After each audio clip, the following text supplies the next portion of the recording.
God bless you all today, brothers. Joshua chapter 2 today, and we're going to be looking at the character in this chapter of Rahab, faith and works, and one cannot be without the other. You know, Rahab was a woman that, demonstrated her faith and then, showed that by her works. This is a woman, brothers, who is in the genealogy of the Messiah in Matthew. Yes, this woman, a harlot, is in that genealogy. She was the mother of Boaz. This woman was a woman, we read further on, we'll read the book of Ruth, and,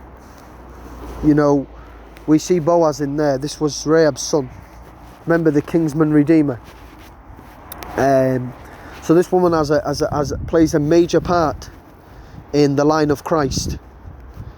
And we see in chapter 1 that Joshua told the people to wait 3 days until they would cross the river Jordan and enter the land that God had promised them, and they would take possession of it. And Joshua sends out the spies, and the spies go to the house of Rahab, and the king of Jericho hears about it, and he sends the men to the house, and she tells them that they're not there. She hides the men. She tells them they went another way, and she sends them off. And then we see that, she goes on to say, that the old fear has come upon the old land. Everyone is in fear. They've heard about the miraculous things that God has done, how he has delivered them out of Egypt. They've heard about how they've crossed the Red Sea. They've heard about all the miraculous things that God has done. She said, and the people within Jericho, when they've heard, their hearts have melted in fear.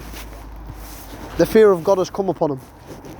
The fear of God has come upon her and her household, and she has the reverence for God. She has accepted that fear, and she has, made a proclamation, because she says, for the Lord your God is God in heaven above and on the earth below. So here she's confessed who God is. She's accepted that God is with these people, and she demonstrates that,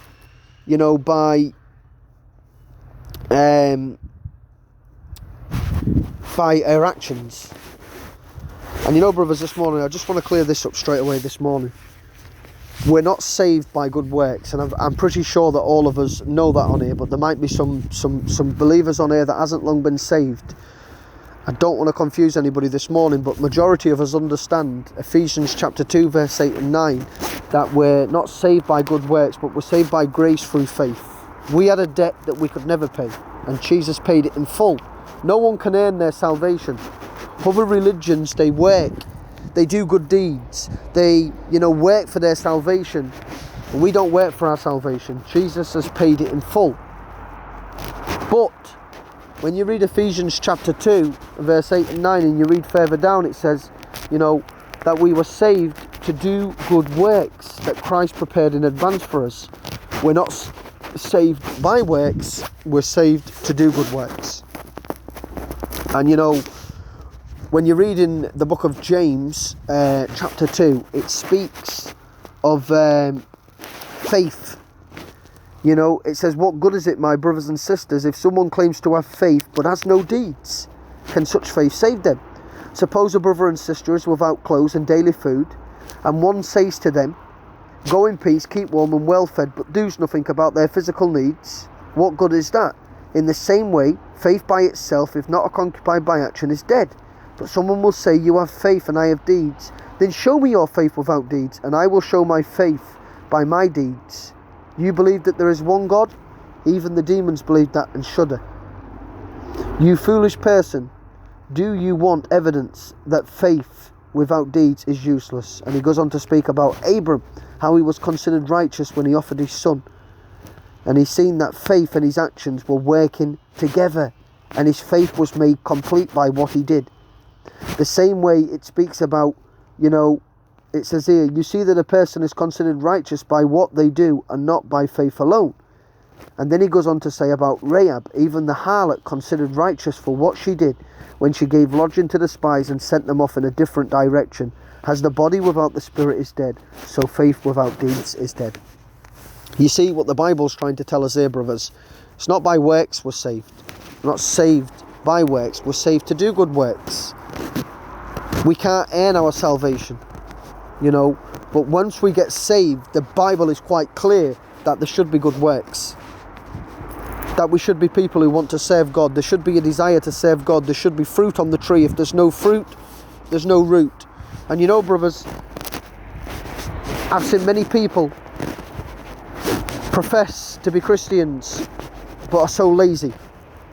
They're so idle. They don't get involved. You know, they claim to have faith in God, but they never want to see people saved. They've no desire to share the gospel.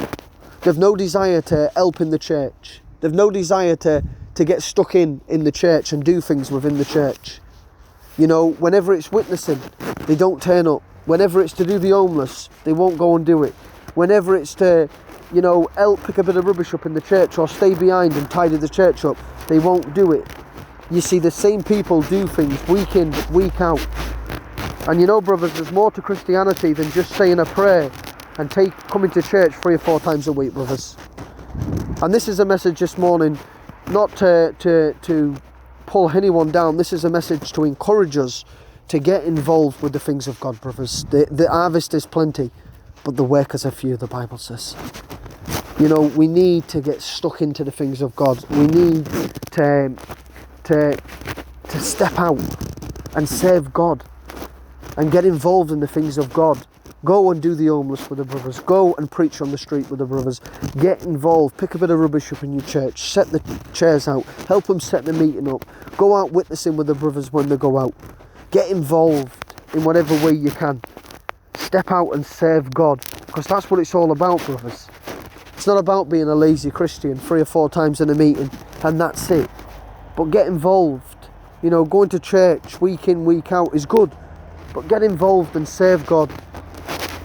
That's what we're created to do. We're all created to do something for God that God has prepared in advance for me and you. He expects us to step out and serve Him.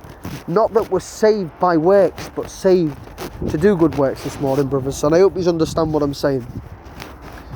We see Rahab. She demonstrated it. We see Abram. They demonstrated it. They showed their faith also by their action and deeds. And they was declared righteous by God. You know, like James says, what good is it if a person comes in the church, they've got no clothes hardly, they've got no food, and we just say to them, God bless you, you're okay? Would that be right? Would that be right, brothers, for us to say? What would you think if you seen someone come in church like that and you heard someone say that to them? God bless you, you're alright my brother, you're alright my sister, God bless you, and walked on. What would you think? I'd like to think, brothers, that I would think, come here my brother, my sister, come here. Let me try and help you out the best way I can.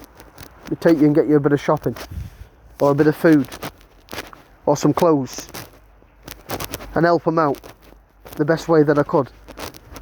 And I know there's brothers on this group that when we've done bits of things, I've done things like that, and I thank God for that. I thank God, because that shows your concern. But we should, brothers.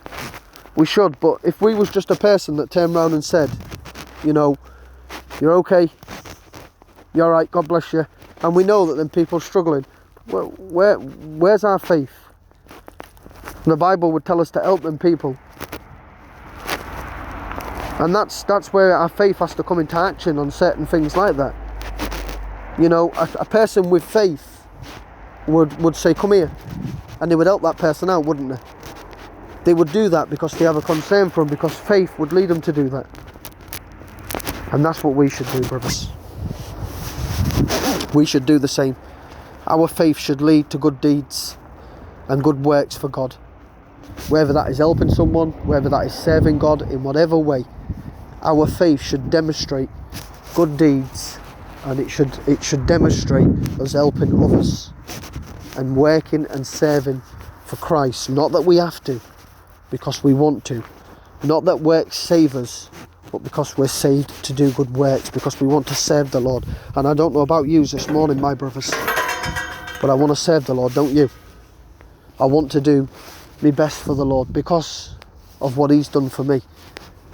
what he done for me 2,000 years ago on that cross on Calvary. I want to serve the Lord and do my best that I can for him. I understand that my works don't save me. I understand it's through what Jesus done on the cross what saves me. But I want to serve him. I want to step out and serve God and do the best that I can. And I hope that's all of our heart's desire this morning, is to serve the Lord and see God's kingdom grow. God bless you, brothers.